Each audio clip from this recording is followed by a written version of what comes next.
tila ay nagsisimula na namang umikot ang ruleta sapagkat kung nitong nagdaang buwan ay sa Middle East ang center ng kaguluhan, ngayon naman ay nagsisimula ng kumilos ang mga bansang may alitan sa isa't isa sa ating rehiyon.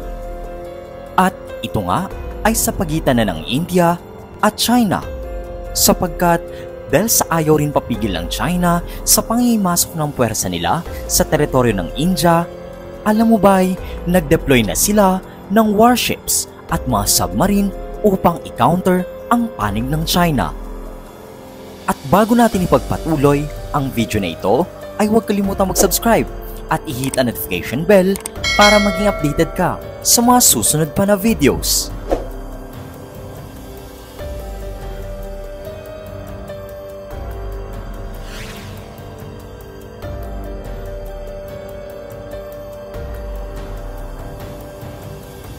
Sadyang kahit madaming bansa na ang kaalyado ng isang nasyon, pagdating sa mga conflict ay ang bansang ito lang talaga ang gagawa ng paraan upang ipagtanggol ang sarili nito.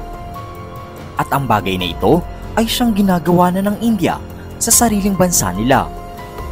Matagal na talagang may galit ang India sa China dahil sa sobra-sobra na din ang panganganti na ginagawa nila.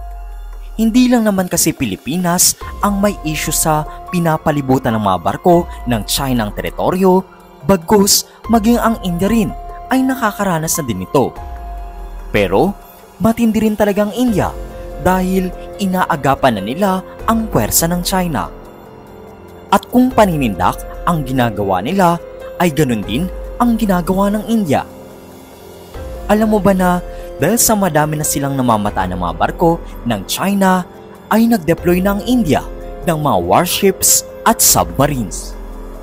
At hindi lang ito basta-basta, sapagkat nag-deploy sila na animoy may gyerang susugurin.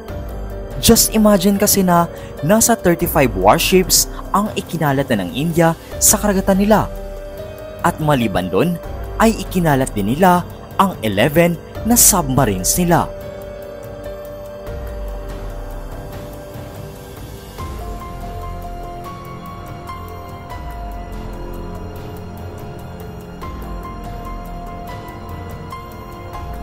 Hindi lang kasi China ang kalaban ng India.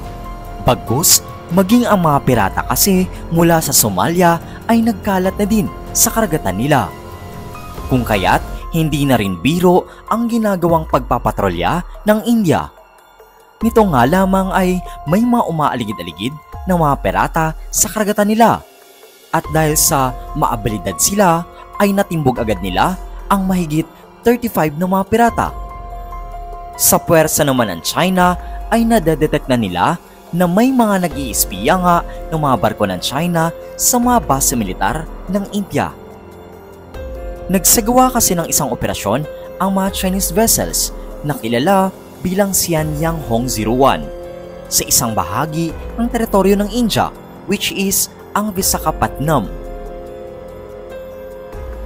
At ayon nga sa ulat ay nasa 480 kilometers o halos 260 nautical miles ang layo nila sa coastline ng India. Doon na pag-alaman ng puwersa ng China na nakaposisyon na pala ang 3 nuclear-powered ballistic missile submarines na ito na kinikilala ng India na K4 laban sa China. At isa ito sa most sensitive weaponry ng India ngayong 2024. Sinasabi na nga na ang mga submarine pala na ito ay kargado na ng mga napakadelikadong missiles na kung saan ay gagamitin nga ng India sa mga bansang kumakalaban sa kanila. At maliban nga sa Pakistan na mortal na kalaban nila, ay target na pala nito ang puwersa ng China. In short, nakaabang na ang maarmas na ito sa pagdating ng China. Dahil magpasa hanggang ngayon ay hindi pa rin matapos-tapos ang issue nila sa disputed land borders ng dalawang bansang ito.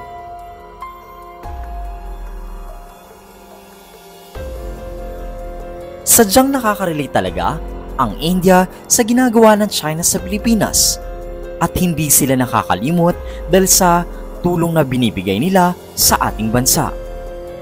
Alam mo ba na nito nga lang ay umusbong ang balita na nasa pantalan na pala ng Pilipinas ang barko ng India na kinikilala bilang isang Coast Guard ship. At ito ay tinatawag nilang Samudra Pereredar. Isa kasang India sa mga bansang matindi ang galit sa China dahil sa kabi-kabilang banta na ginagawa nila sa mga teritoryong sinasakop nila. Marahil ay nabalitaan ng India ang sunod-sunod na pang-aagrabyado ng China sa mga Pilipino sa West Philippine Sea. Kung kaya't ang pagbisita pala na ito ay naglalayo na mag-extend ng tulong militar ang India sa ating bansa. Alam mo ba na nilinaw na ng kanilang External Affairs Minister ng India na makikipagtulungan sila sa Pilipinas ukol sa defense cooperation at target nga nila dito ang China. At gayon din ang mga tradings. Hindi naman lingid sa ating kaalaman ng kauna-unahang supersonic missile ng ating bansa ay nagmula nga sa bansang ito.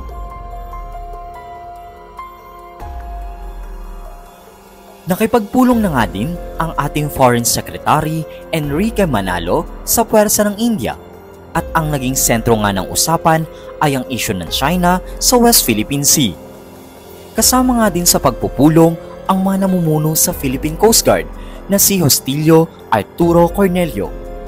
At pinag-usapan na din dito ang mahakbang at plano na isasagawa nila laban sa pagyayabang ng China sa karagatan ng Pilipinas. Sadyang maliban sa Israel at Japan, isa talaga sa kaibigan ng Pilipinas ang India. At sa Maritime Defense Cooperation na inoffer sa atin ay siguradong marami tayong matututuhan sa puwersa ng ating bansa tungkol sa kanila.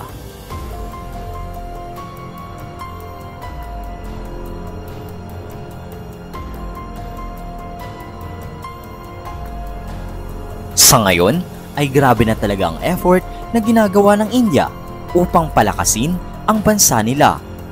At ilan nga dito ang pag-aarmas sa kanilang mga warships at submarines. Gayon din ang paggawa ng mga iba't ibang klase ng missiles. Habang pinapalakas nila ang kanilang puwersa ay lalong lumalakas din ang kanilang ekonomiya dahil sa patuloy na nag-e-export na din sila ng kanilang mga armas sa iba't ibang bansa na kaalyado nito. At isa na nga tayo sa nag-acquire sa kanila. At ilan lamang yan sa mga impormasyon ukol sa pagkilos na ginagawa ng India laban sa China.